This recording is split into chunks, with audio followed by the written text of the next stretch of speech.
We'll read page 134. Huh? I know I gave it to you for homework last week, but we'll start there today. So, who's going to read page 134? Yeah, first of all, is everyone up to speed? Yes? No, I will be up to speed. Okay, I thought so. See, Mitesh, just for you. Okay. Come on.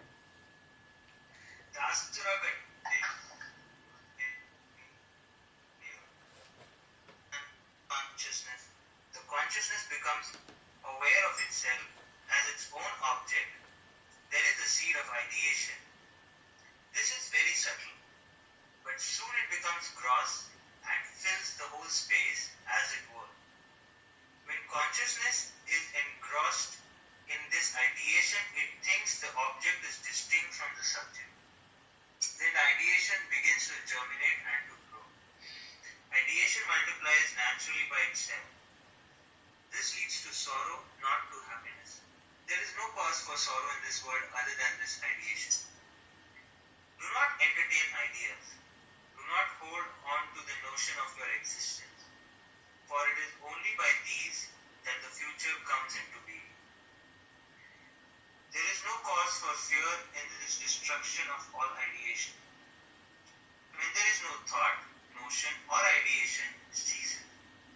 My son, it is easier to cease to entertain notions than it is to crush a flower that lies on the palm of your hand.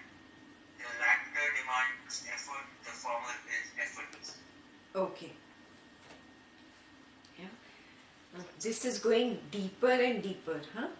Literally, Yoga Vasistha is telling you, stop thinking.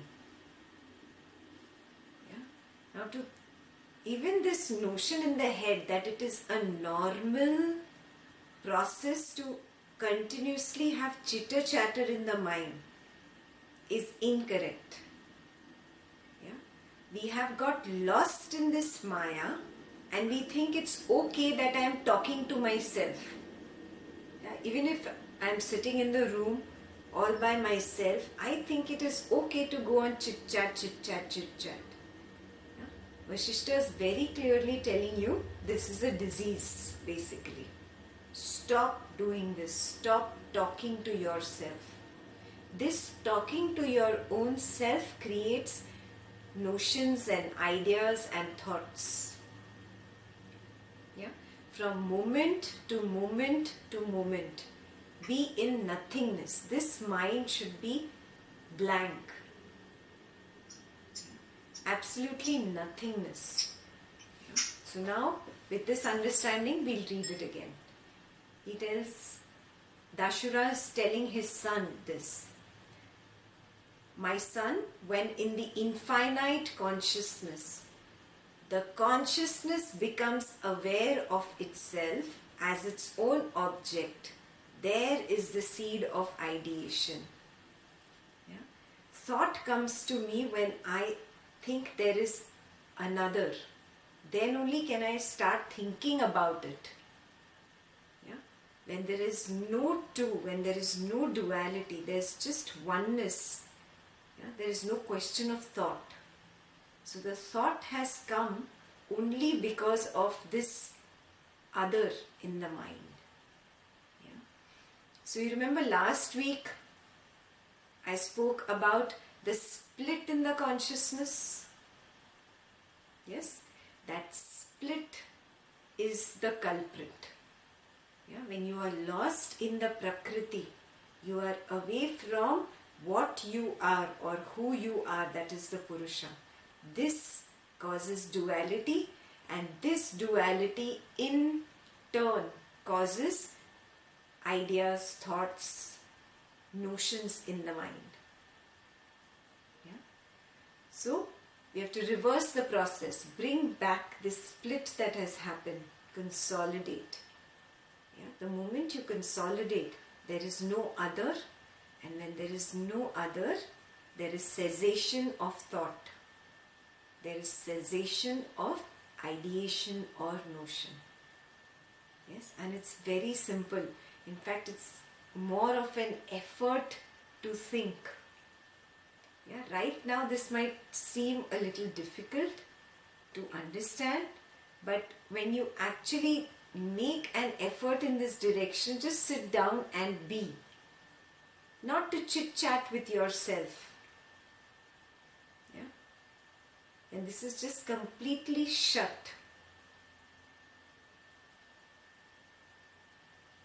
Like this. Being in this nothingness. Yeah? This is your homework number 1 for this week.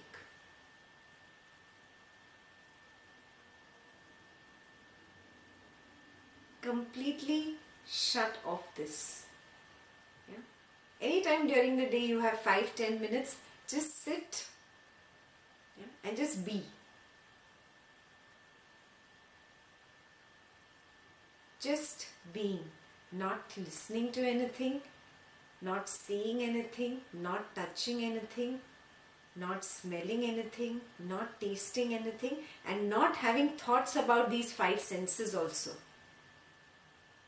Just being. Yeah? This just being in nothingness, yeah, will take away that seed of ideation that the Ashura is talking about. Yeah? So we'll read ahead.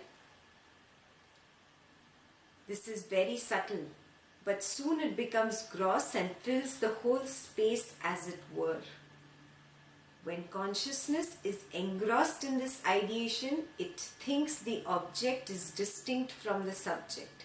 Means that there is a duality, like I just explained to you. There is a split in your consciousness, so you think subject and object are separate. Yeah? Then the ideation begins to germinate and grow. You keep thinking, and it keeps growing. Ideation multiplies naturally by itself, and this leads to sorrow, unhappiness, not to happiness. There is no cause for sorrow in this world other than ideation. Highlight this line. You remember in Ashtavakra also? Ashtavakra said, Chintaya jayate dukkham. The only cause of dukkham is thinking, is thought. You remember? Same thing Vasistha is telling you.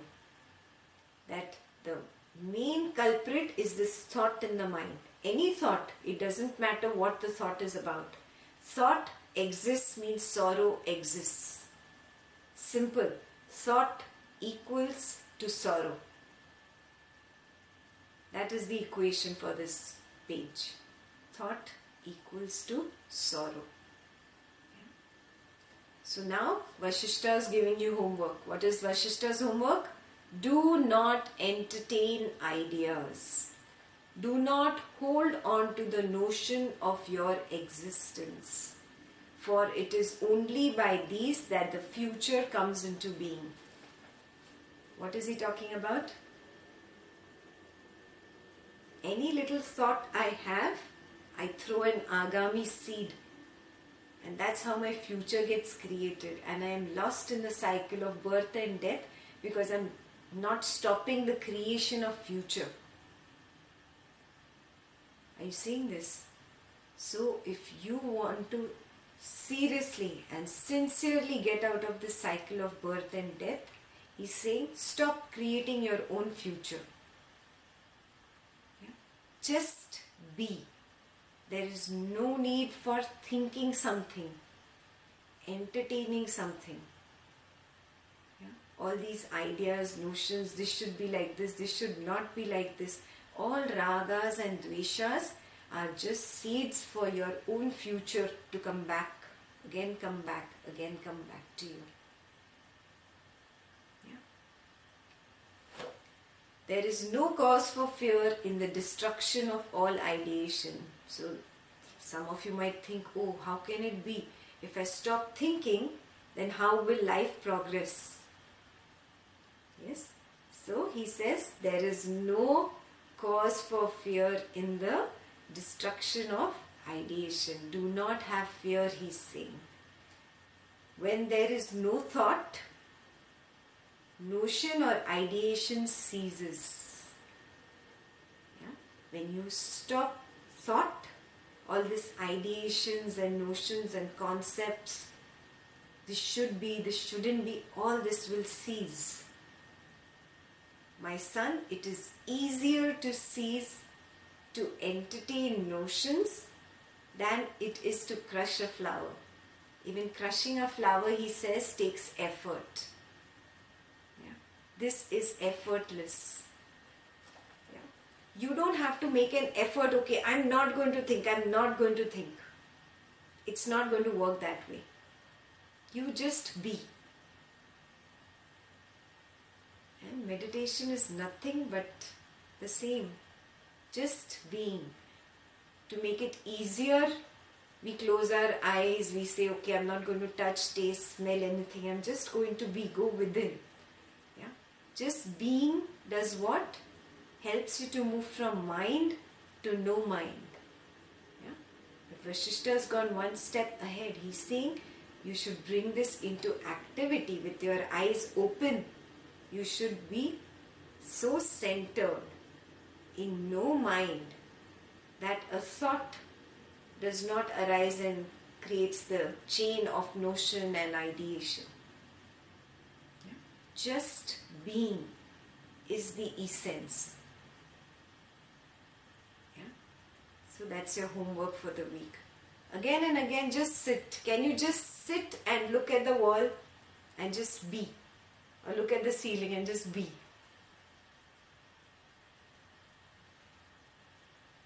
No thought, just being.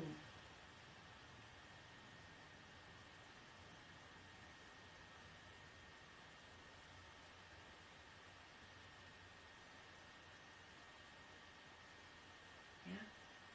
Like this. Practice this again and again and again. And increase those moments. Maybe it happened for a second now. Maybe after a few more practices it will happen for 10 seconds, then 15 seconds. Go on increasing your no mind periods. Yeah? Slowly it will become your nature, where this will be completely shut off.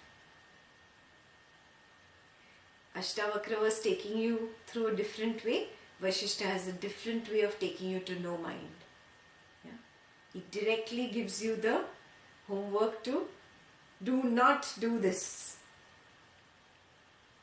Yeah? So take this up as this week's homework. Yeah? Again, mind starts chit-chatting. Just remind yourself, sit and just be. Just remind yourself. And then see the mind stop completely. Yeah?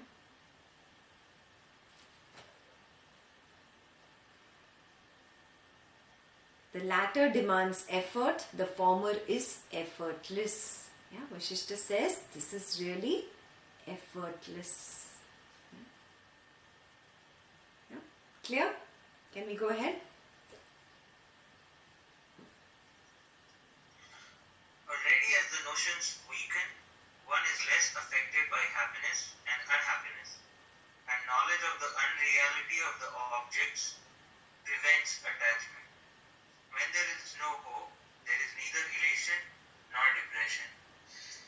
The mind itself is the jiva when it is reflected in consciousness, and mind itself builds castles in the air, stretching itself, as it were, into the past, the present, and the future. It is not possible to comprehend the ripples of ideation, but this much can be said. Sense experiences multiply them, and when these are given up, they cease to be.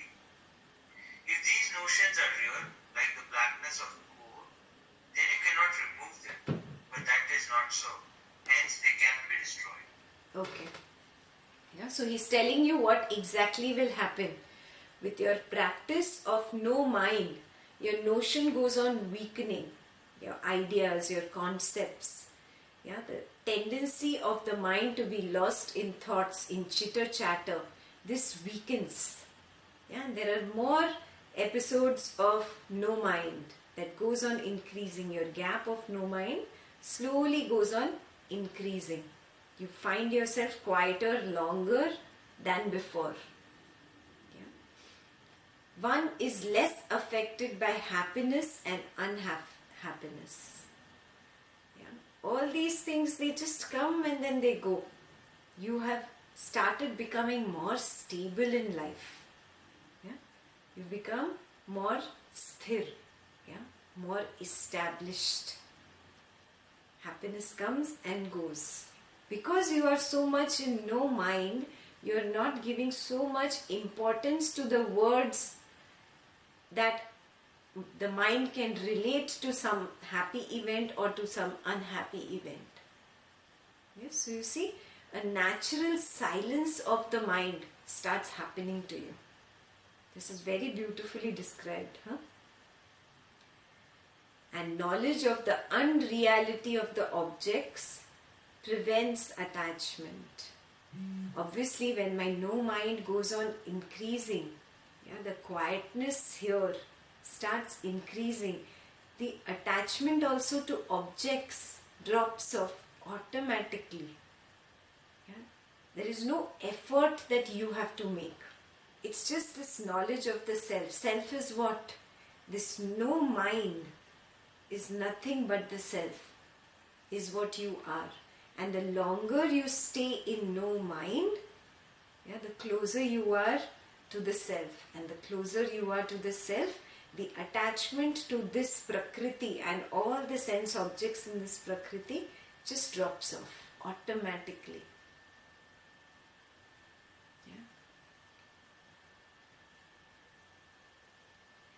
When there is no hope, there is neither elation nor depression.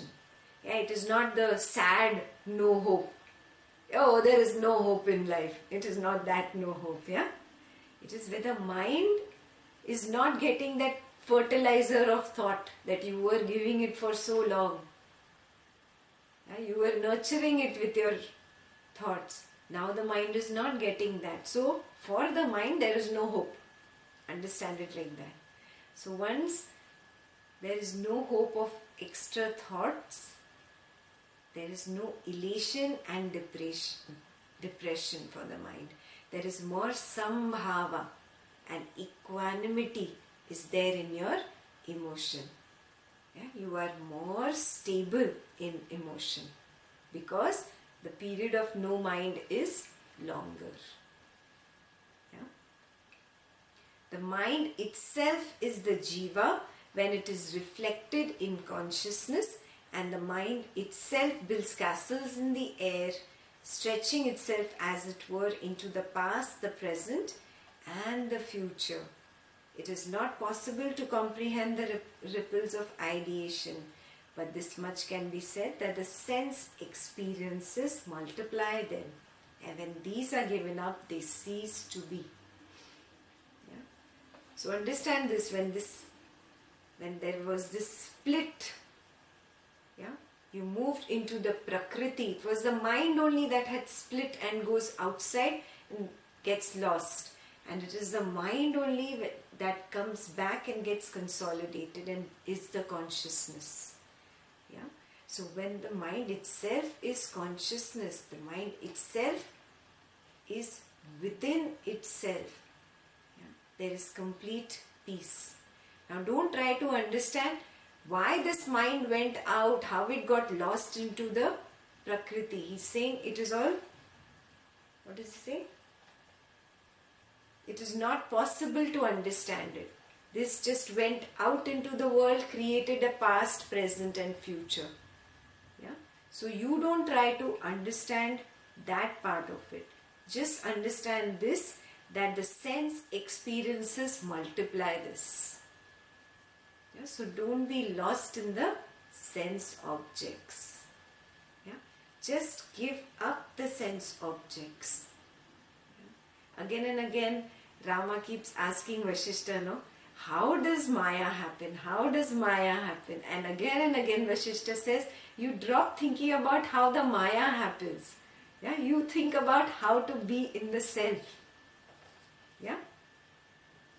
Rama is attracted to this part which has split and gone out. Vasistha is saying you focus on this part which is the self. Yeah. So don't try to understand these ripples of ideation. Come back and be in the self. When you are established here, this automatically will help you blossom and you'll understand everything later on.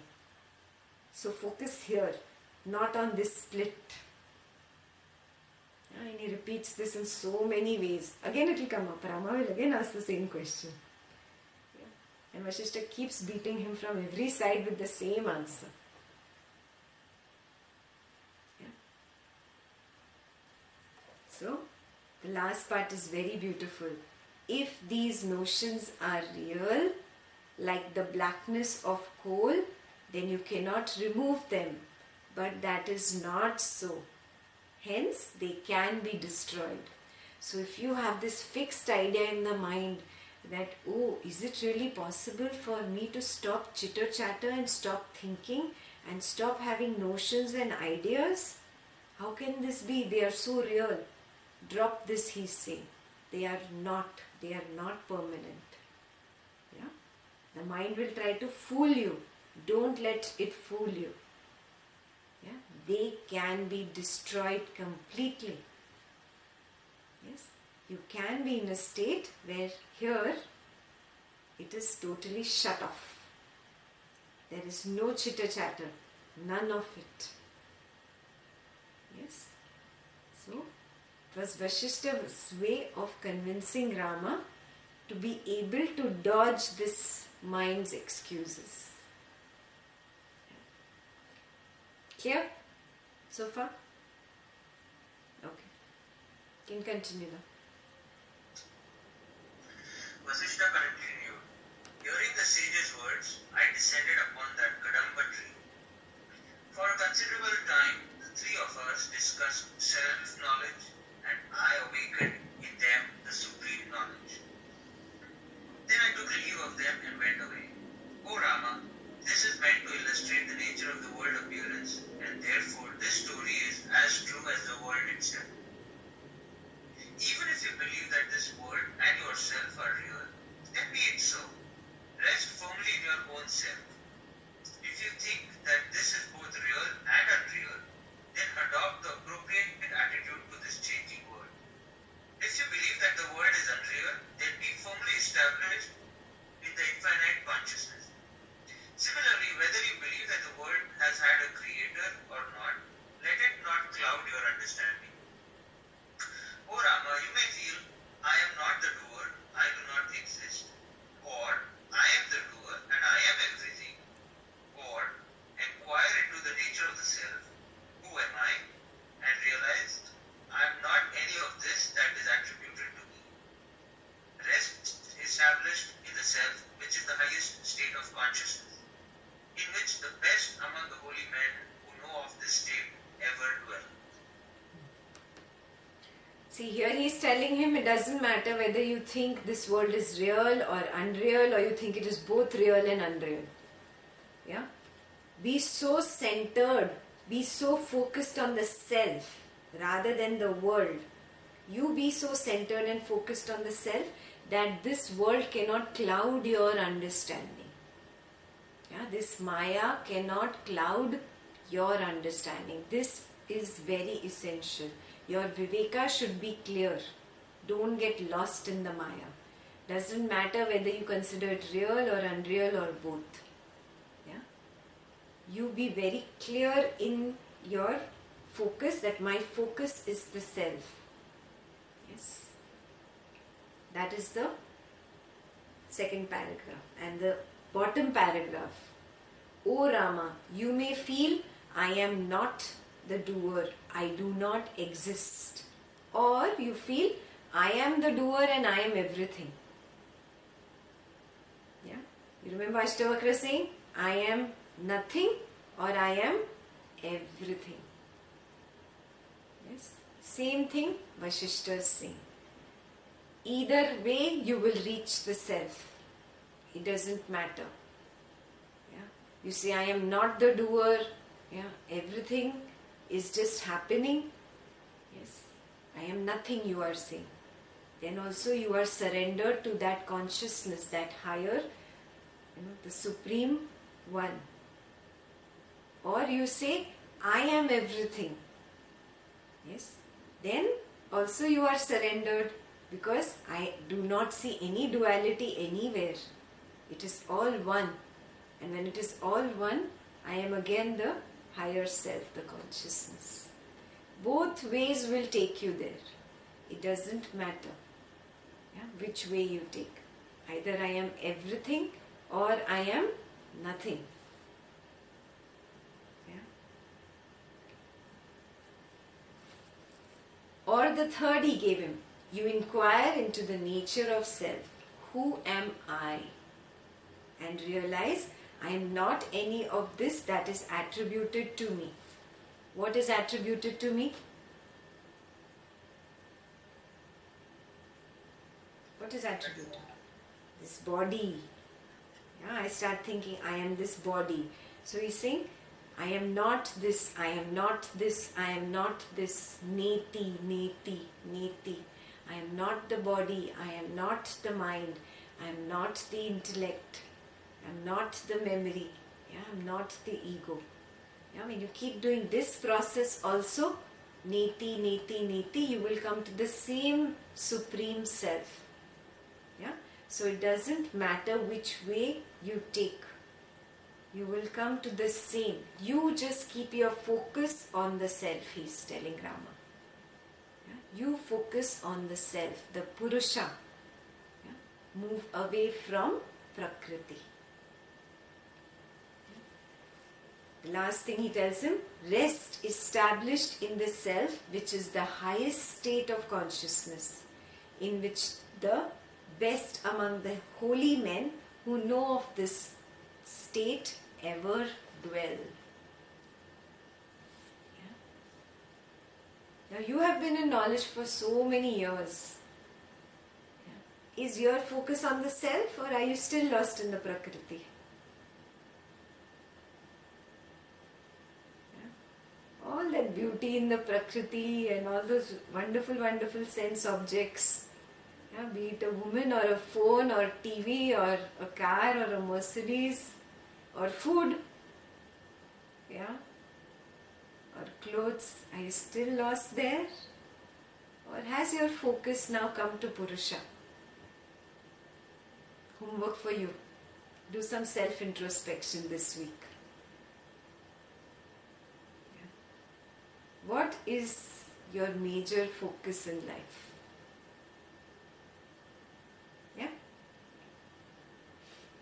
We'll read page 135. Who'll read now?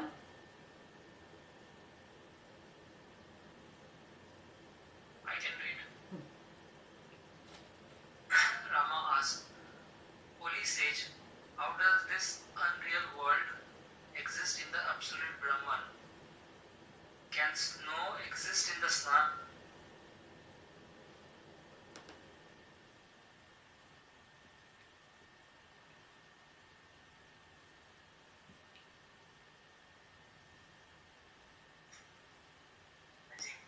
Sandesh reached that level of consciousness where time has frozen for him.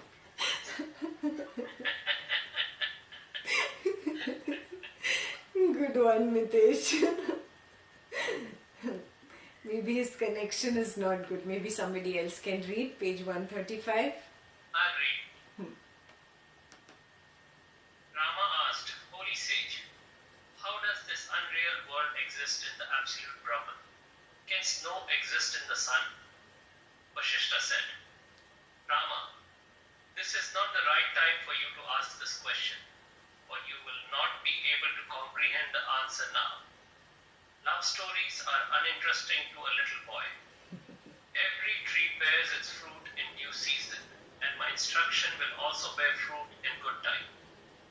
If you seek yourself with the self by your own, if you seek yourself with the self by your own self effort, you will clearly find the answer to your question.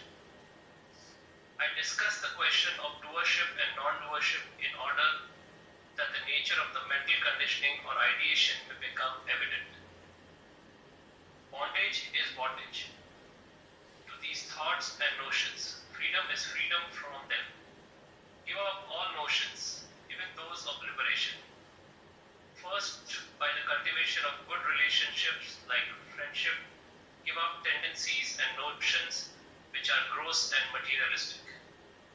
Later, give up even such notions as friendship, even though continuing to be friendly, etc. Give up all desires and contemplate the nature or notion of cosmic consciousness.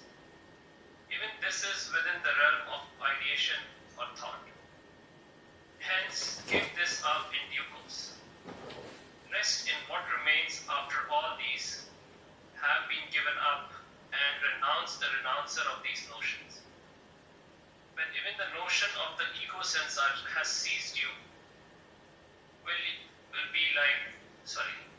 even the notion of the ego sense has ceased, you will be like the infinite space. He who has thus renounced everything from his heart is indeed the Supreme Lord.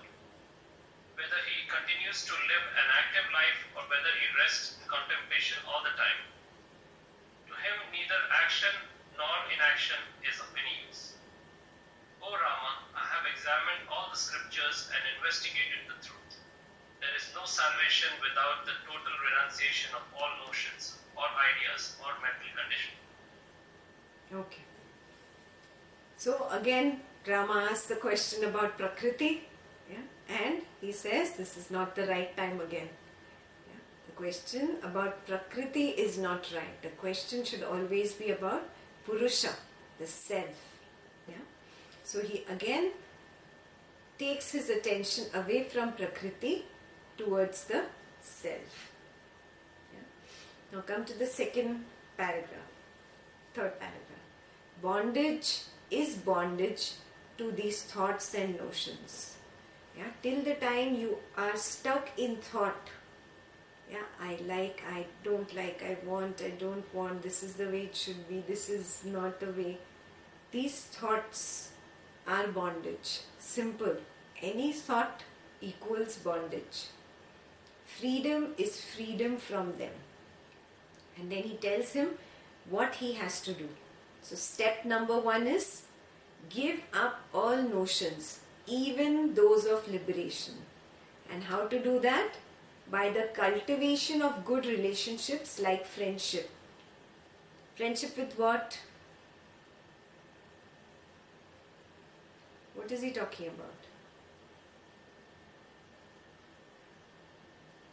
Don't we have friends?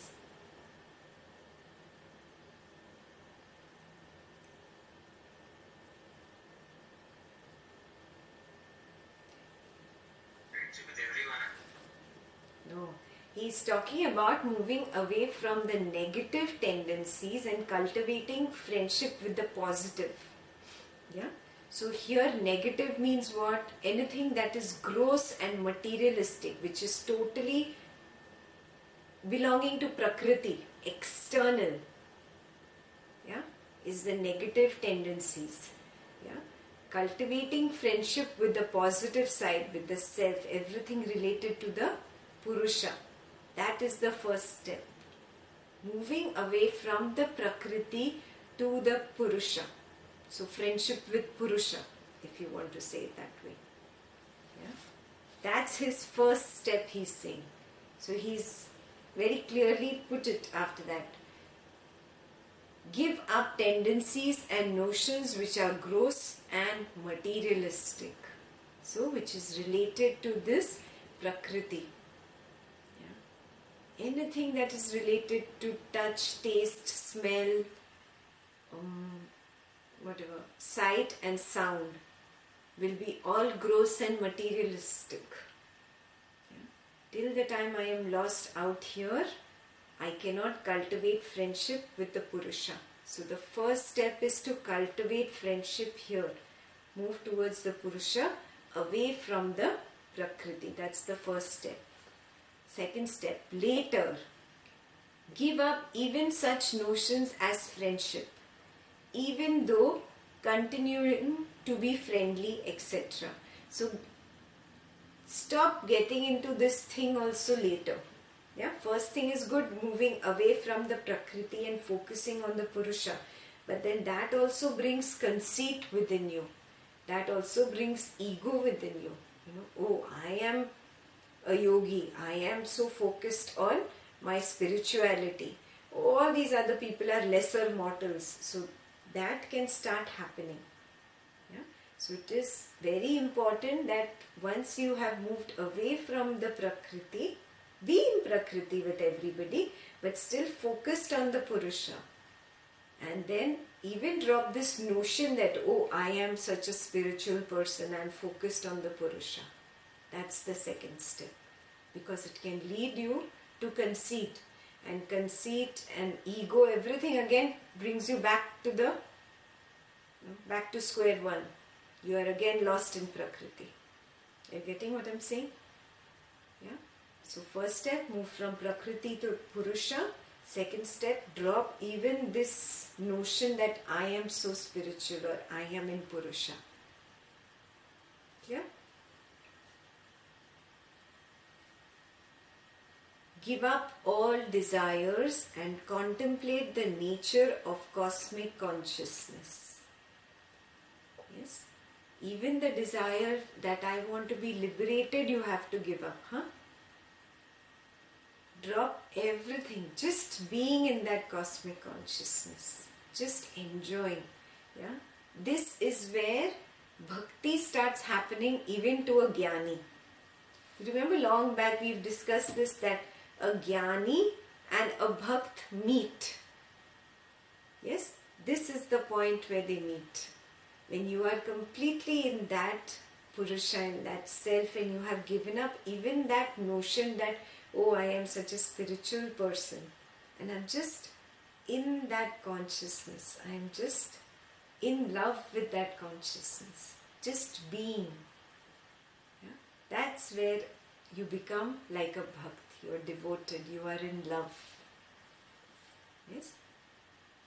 So, he says, give up all desires. Desire is nothing but a thought in the mind. I want or I don't want. It's as simple as that. So he says, give up all desires and contemplate the nature of cosmic consciousness. Even this is within the realm of ideation or thought. Hence, give this up in due course. Yeah? Even a bhakt who is all the time singing praises of the God is still in words, no? Yeah? Even if you keep singing Baat Niharu Gansham Naina Neer Bhare, you are lost in the love of God, but still there are words. Yes? This is still in the realm of ideation, he says. Yeah? So, in due course, give even this up. That's the third step. Fourth step. Rest in what remains after all these have been given up. Yes, it is a process of niti. Yeah, I gave up Prakriti, I came close to Purusha. Yeah, then I gave up that ego that can come up because of being close to Purusha. And then I gave up the thought also that I am lost or I am become one with the cosmic consciousness. That is the third. Even dropping that ideation of Purusha. These words in the mind itself, Prakriti and Purusha, this is also ideation, he says. At the end, drop that. And then nothingness remains. And then you rest in that nothingness.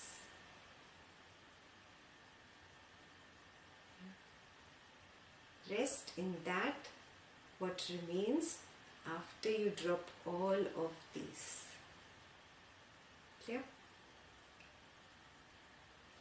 and renounce the renouncer of these notions. If that I still exists, it should be dissolved by now actually, by the time you reach here. Yeah, but if that I still exists, I have been renouncing, I am with the Purusha. Oh, I have renounced even the thought of Purusha. If the I still remains in the end, that renouncer, you have to renounce even that. Yeah, so that would be your step number 5. When even the notion of the ego sense has ceased, you will be like the infinite space. Yeah. How is space? Absolute nothingness. Yeah. And still absolute fullness. Everything is inside space, but still nothing can touch space. Like that you will be. Empty, nothingness. 100% purity. That's the final step. This is so beautifully described, no? In such a small paragraph, he has described the entire process of Sakshi Bhav, and then even going beyond that, dropping even that Sakshi. Yeah. He who has thus renounced everything from his heart is indeed the Supreme Lord, whether he continues to live an active life or whether he rests in contemplation all the time.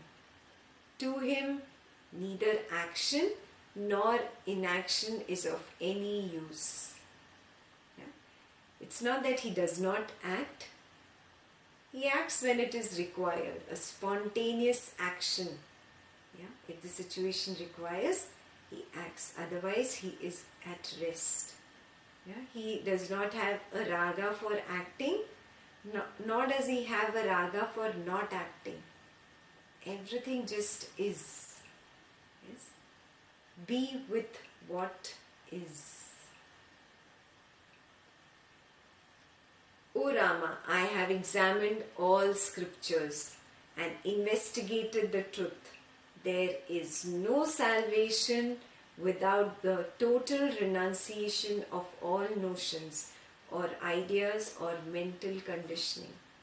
Highlight this. Yeah, somebody is giving you his word. It's like somebody is giving you a promise and assurance.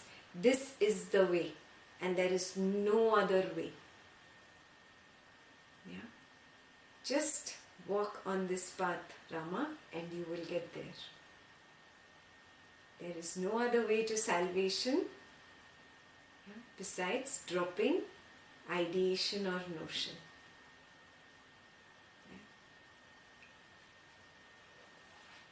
We'll read the last paragraph.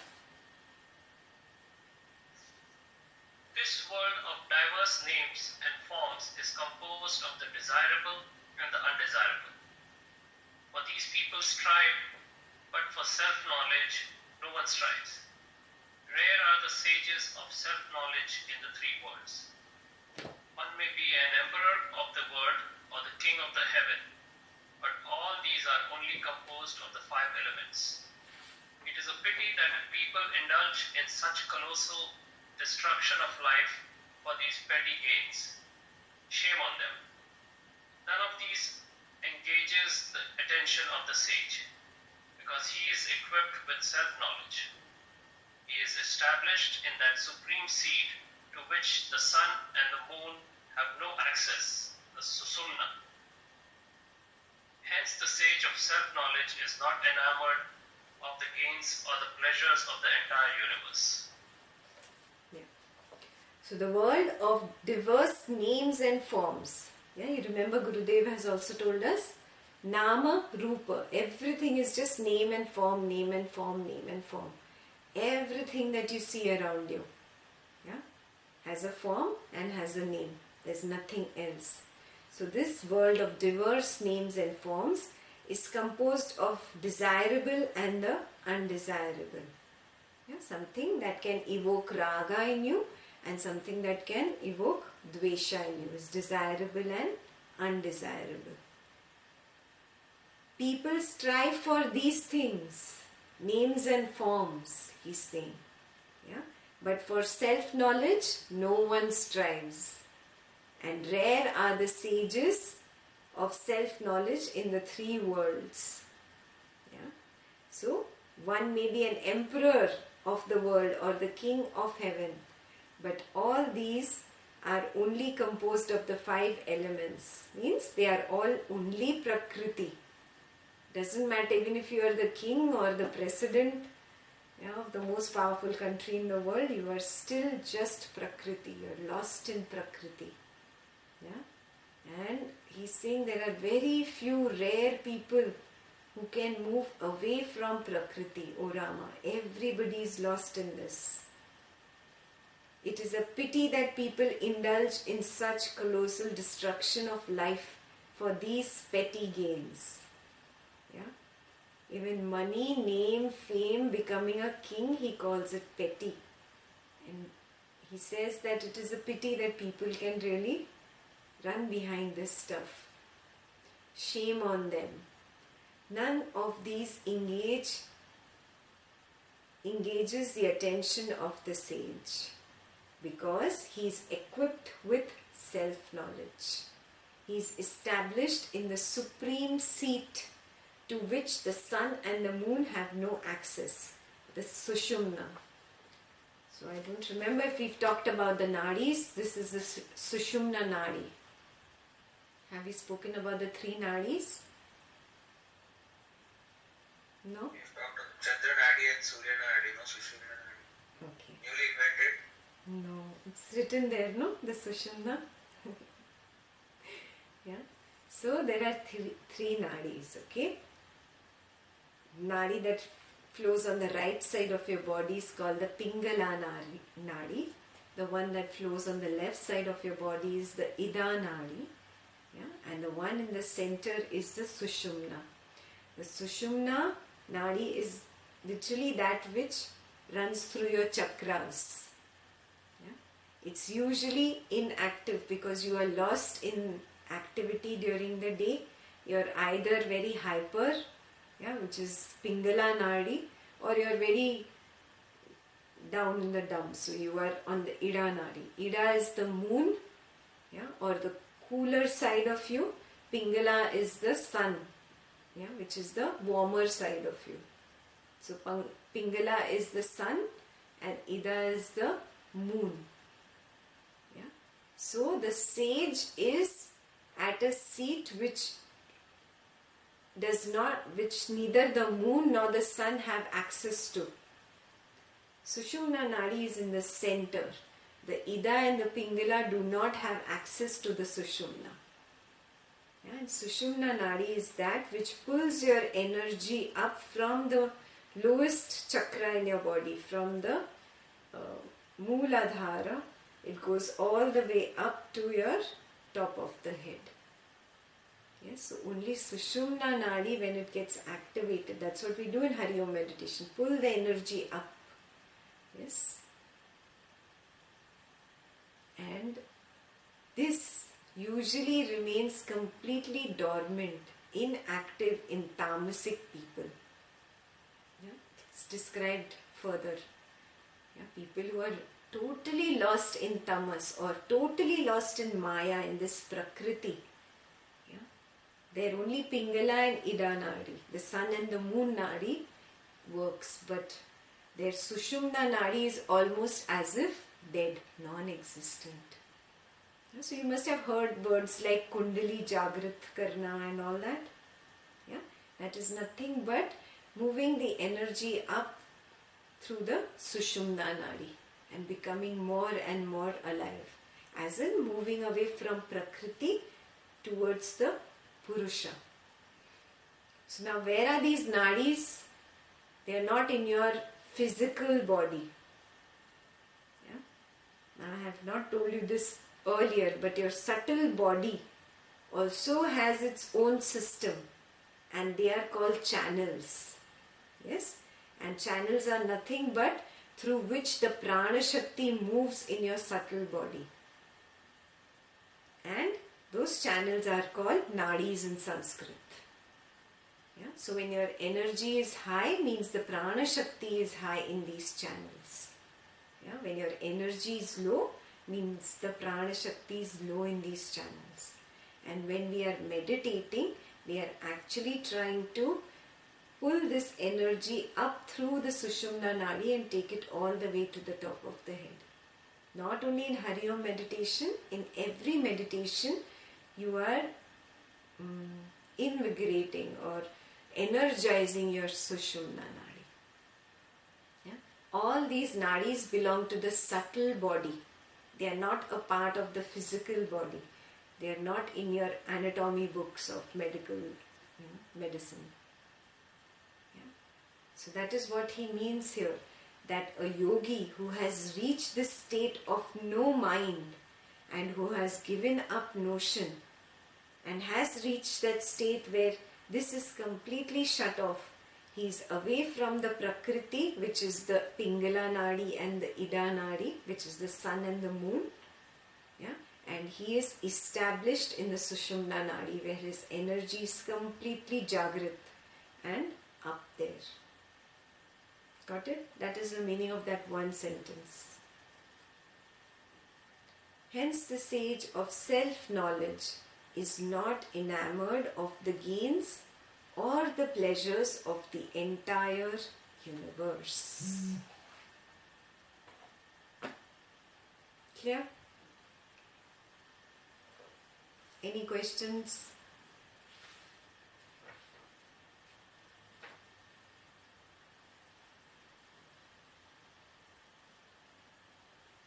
No? All good?